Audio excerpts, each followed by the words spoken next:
The Joe Rogan Experience. It's always hard for me at the airport when I see like a drug sniffing working dog, but it's like a yellow lab. I'm like, really? I can't pet the yellow lab. I don't.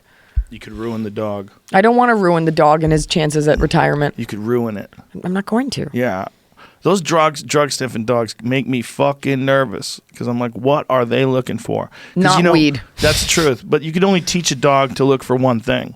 You know, you can't say, hey, I want the truth. The truth. You can't teach a dog, hey, I want you to look for guns and coke. Right. It's like residue. Right. Right. Do you smell gunpowder? Do you smell marijuana? Like, what do you smell? Like, what do you train? You train the dog to smell heroin. Go find mushrooms. Bring them back. Right. Find them, you little fuck. Yeah, definitely the heroin because I think you can make more things out of that.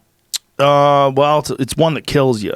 That's one of the reasons why they should look out for heroin. Fentanyl. If they could smell fentanyl, that would be nice.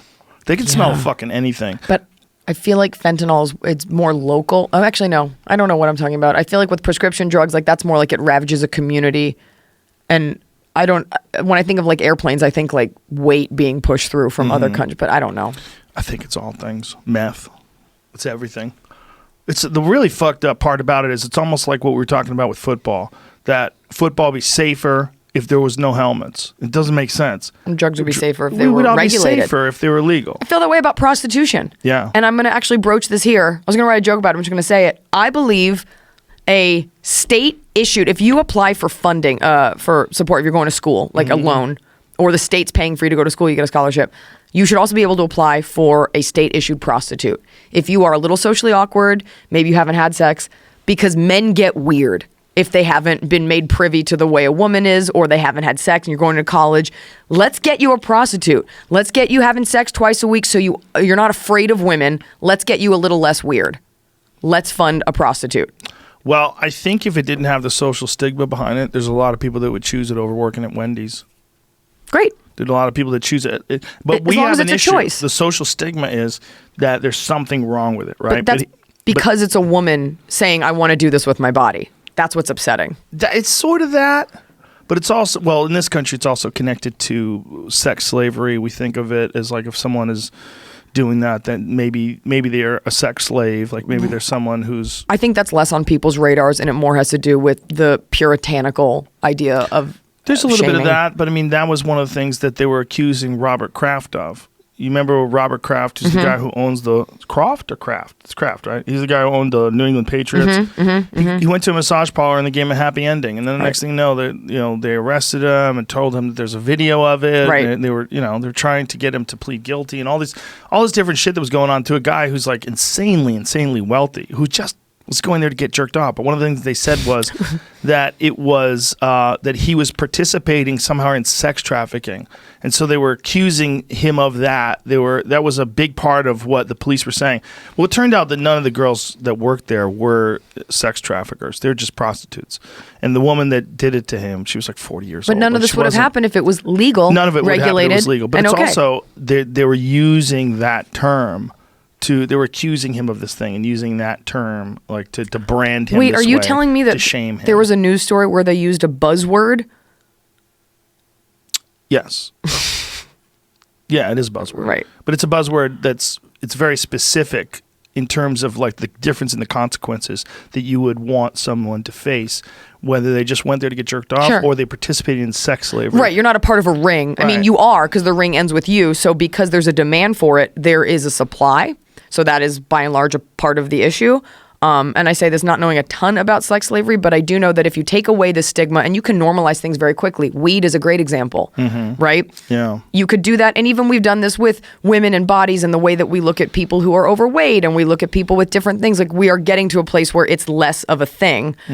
I think you could do that with prostitution. I think so too. And it's fine. And look at it as like this is her choice. And if there wasn't an exceptional, exorbitant demand for it, it wouldn't be a thing.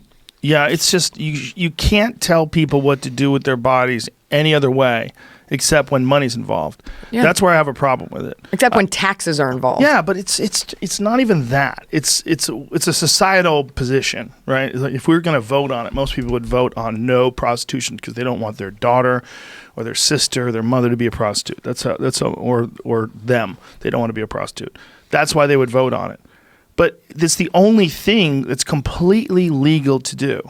Like, not only that, but it's what sells everything. When Brad Everything. Pitt is fucking selling cologne, he's selling, I'm a hot man. If you Yeah. get my cologne, you might get some pussy. I'm looking right at that mouth. Yes, look at him. It's beautiful. I but agree. that is the thing that is fucked up about all this. Like, a woman can have sex with as many people as she wants for free. But if she charges, then all of a sudden it's but you can charge for a back rub? Like, what the fuck? Like, why is it? You're like, I'm getting off either way. But it just doesn't make any sense.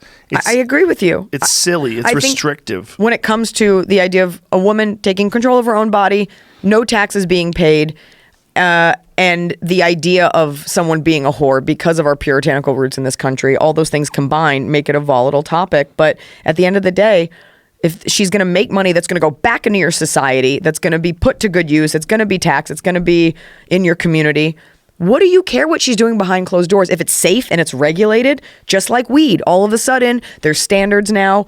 There's a way to sanitize this. Yeah, I think so. And they did it in Australia. They did it in Nevada. Yeah, parts of it. Parts of it, right? But in Australia, they have. I mean, it's full on there. You can do whatever you want. They have brothels. But I think it's also one of the things that we're conditioned to have a perspective on. It's similar to the drug issue. Like, I don't want my friends or my daughters or my mother or anyone I know to be a prostitute. Right. So we have this position on it. I also don't want them to do coke. But I don't think coke should be illegal. I don't either. I don't think anybody should be able to lock you in a cage because you want to get coked up. Imagine if it were legal, how many less people would be dying just in a drug trade? Yes, and how many more people would be aware of how much you can do because you'd get actual coke. A lot of the shit you're getting is being cut because you're buying it from people that aren't companies, right? If you're going to buy something from Nabisco, if Nabisco was selling coke, Gotta put the ingredients on it. It would be 100% coke. You'd be able to get real coke. Real coke, Yeah. Nabisco flavored cocaine.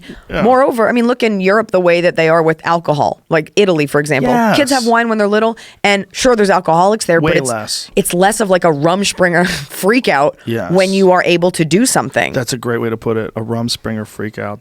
What she's talking about, if you don't know, is the Amish have a thing. It's when they turn like 18, right? like that. They get to go ham. They get to do whatever they want. They could watch TV. They could drink and smoke pot and fuck, and they go crazy for a short period of time.